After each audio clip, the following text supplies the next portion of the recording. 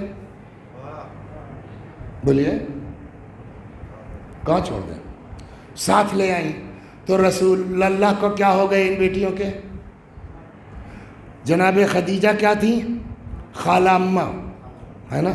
تو رسول اللہ کیا ہوئے؟ خالو ابا. ہوا یہی کہ اتنا پیار دیا ان بچیوں کو کہ خالو نکل گیا ابا رہ گیا. بھئی یہاں سے دھوکہ ہو گیا تاریخ کو. صلوات بر محمد و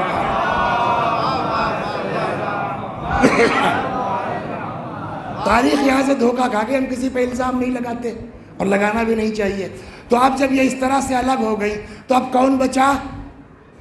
بولیے صرف جناب فاطمہ. تو پیغمبر کی نسل اب کس سے چلی؟ بولیے صرف اور صرف فاطمہ زہرا سے.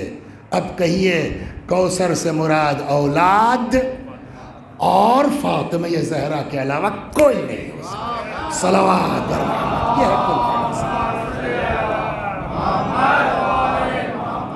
ایک چیز اور سنا دوں. کل شب ولادت ہے. اگر کوئی بی بی کے نام پر جو ہے کچھ کر سکتا ہے تو کر لے. اس لیے کہ یہ بی بی وہ ہے نا کہ یہ خوش. بولیے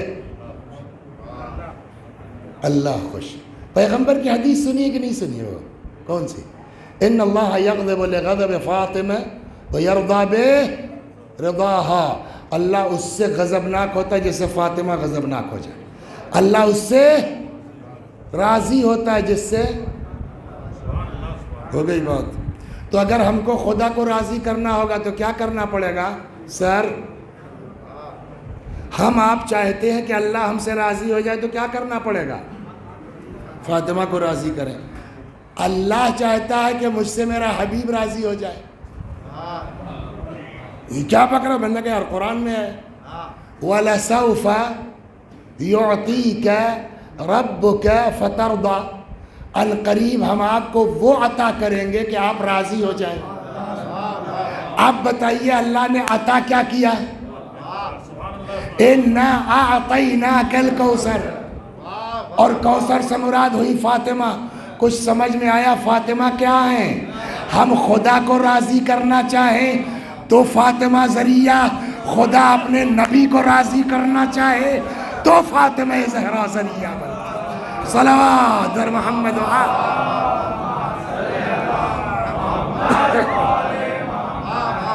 ایک صحابی ہے رسول اللہ کے. بس تمام کیا. جناب جابر انصاری نہیں ہیں. وہ تو بہت بزرگ آدمی تھے, پیغمبر کے صحابی تھے, زندہ رہ گئے پانچویں امام تک. پانچویں امام کے ایک اپنے صحابی تھے جابر جحفی, یوک آدمی. کیا سمجھ میں آیا نہیں معلوم. جابر بھائی ایک دن آئے پانچویں امام کے پاس. بھائی یہ سن لیجیے, تمام کیا میں نے. کہنے لگے مولا حدثنی بحدیث. مولا ایک حدیث بیان کر دیجیے. فی فضل جدتک فاطمہ, اپنی جدہ ماجدہ کی فضیلت میں. مگر حدیث ایسی بیان کیجئے مولا کہ اذا حدثت به الشیعہ فرحوا بذلک, کہ جب ہم وہ حدیث آپ کے شیعوں کو بیان کریں شیعہ خوش ہو جائیں. تو مولا نے کہا کہ تب ٹھیک ہے بیٹھو پھر سن ہی لو, جب چھوڑا ہے تو. بھئی یہ حدیث 5 منٹ میں سن لیجیے آپ. فرمایا مجھ سے بیان کیا میرے والد نے, پانچویں امام کہہ رہے ہیں, ان سے بیان کیا میرے جد نے, ان سے بیان کیا رسول اللہ نے. پیغمبر فرماتے ہیں کہ جب قیامت آئے گی تو محشر میں سارے انبیاء اور رسولوں کے لیے نور کا ممبر رکھا جائے گا. اس میں سب سے اونچا ممبر میرا ہوگا. اللہ کہے گا یا محمد اخطب, خطبہ دو. پھر میں خطبہ دوں گا ایسا کہ آج تک کسی نبی نے ایسا خطبہ سنا نہیں ہوگا. پھر اوصیاء کے لیے ممبر رکھا جائے گا جس میں سب سے اونچا ممبر میرے وصی علی کا ہوگا. اللہ کہے گا یا علی اخطب, علی خطبہ دو. علی بھی خطبہ دیں گے, کسی وصی نے آج تک ایسا خطبہ سنا نہیں ہوگا. پھر اولاد انبیاء کے لیے ممبر رکھا جائے گا, اس میں سب سے اونچا ممبر میرے بیٹوں کا.